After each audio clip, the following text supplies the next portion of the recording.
Pernah nggak sih kamu ngerasa kejebak di pekerjaan yang gitu-gitu aja? Rapatnya sama, tugasnya itu lagi, masalahnya berulang terus, rasanya kayak hidup jalan di mode otomatis. Nah, di sini kita bakal ngebahas gimana caranya kita bisa nemuin lagi, atau bahkan ngebangun makna, bahkan waktu pekerjaan terasa hampa dan nggak ngenakin banget. Oke, kita mulai dari sini. Coba deh lihat kalimat ini. Kayaknya relate banget ya buat sebagian dari kita. Ini bukan sekedar keluhan loh, tapi pertanyaan yang dalam banget. Kenapa ya kerjaan yang kayaknya enteng, yang nggak butuh tenaga, malah nguras batin kita abis-abisan? Nah, ini dia inti masalah yang mau kita bedah bareng-bareng. Nah, rasa capek batin ini yang kita sebut masalah autopilot. Ini tuh kondisi di mana kita ngerjain semuanya serba otomatis, tanpa kesadaran penuh, pokoknya cuma ikutin kebiasaan aja. Coba lihat deh, ini kan gambaran hari-hari kita banget ya. Rapatnya itu-itu lagi, tugasnya berasa kayak fotokopian dari hari kemarin, dan masalah yang datang pun polanya udah ketebak. Hasilnya, ya itu dia, badan kita sih emang ada di kantor, tapi pikiran kita, wah udah ngelayap kemana-mana, nyari sesuatu yang lebih seru, yang lebih ada artinya. Kalau kamu ngerasa, wah ini gue banget, ada satu hal yang penting banget buat kamu tahu. Kamu nggak sendirian. Ini bukan salah kamu, ini bukan karena kamu lemah atau gimana. Banyak banget orang di luar sana yang ngerasain kekosongan yang sama. Yang capek bukan karena kerjaannya berat, tapi karena nggak bisa lihat arti di balik semua itu. Oke, jadi akar masalahnya tuh apa sih? Nah, ini nih yang ngebawa kita dari sekedar gejala ke diagnosis sebenarnya. Yuk kita lihat kenapa ini semua ujung-ujungnya soal kesenjangan makna. Nah ini dia nih intinya.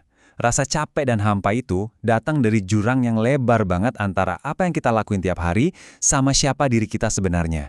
Coba deh perhatiin, mungkin sehari-hari kamu ngerjain tugas yang repetitif, padahal di dalam hati kamu tuh orang yang kreatif. Kamu ngabisin waktu di rapat-rapat rutin, padahal kamu pengen bikin sesuatu yang benar-benar ada dampaknya. Kamu cuma ngikutin perintah, padahal kamu pengen itu terus tumbuh. Kesenjangan inilah yang nyedot energi batin kita. Waktu kita ngerasa hampa kayak gini, sering banget kita kejebak dalam satu pemikiran yang tanpa sadar malah jadi bumerang. Kita sebut aja ini jebakan gairah atau the passion trap. Kita sering banget mikir kayak gini kan, nanti deh kalau udah dapat kerjaan yang sesuai passion, hidup pasti jadi lebih berarti.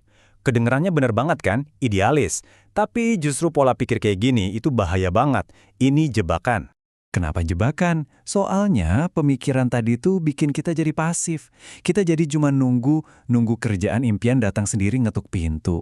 Nah, proses nunggu yang nggak ada ujungnya ini justru bikin kita makin ngerasa stuck, makin nggak berdaya, dan ya makin jauh dari makna yang kita cari. Terus gimana dong solusinya? Kita harus berhenti nunggu dan mulai membangun. Nah, ini butuh perubahan cara pandang total soal kerjaan dan makna. Yuk kita bedah gimana caranya ngebangun makna pakai pola pikir yang baru, yang lebih proaktif. Dan slide ini, wah ini nangkap inti dari semuanya dengan sempurna. Pekerjaan bermakna itu bukan kayak nemu harta karun, bukan sesuatu yang kita cari-cari terus tiba-tiba ketemu. Tapi ini tuh sesuatu yang kita bangun. Kayak bangun rumah, bata demi bata, pelan-pelan, dari hal-hal kecil yang kita kerjain tiap hari. Ini perubahan besar banget dari pencari pasif jadi arsitek aktif buat hidup kita sendiri. Oke, terus gimana caranya jadi arsitek ini? Nah, ada 3 langkah praktis yang bisa langsung kita coba. 1. Definisi ulang nilai tugas. Coba deh, ambil satu tugas yang paling bikin kamu bosan. Terus, tanya ke diri sendiri, sebenarnya apa sih nilai dari tugas ini? Siapa yang kebantu dari kerjaan gue ini? Kadang maknanya itu ngumpet di dampak yang nggak kita lihat langsung. 2. Lakukan peningkatan kecil. Coba pikirin, gimana caranya biar tugas ini 1% lebih baik, atau lebih efisien, atau lebih gampang?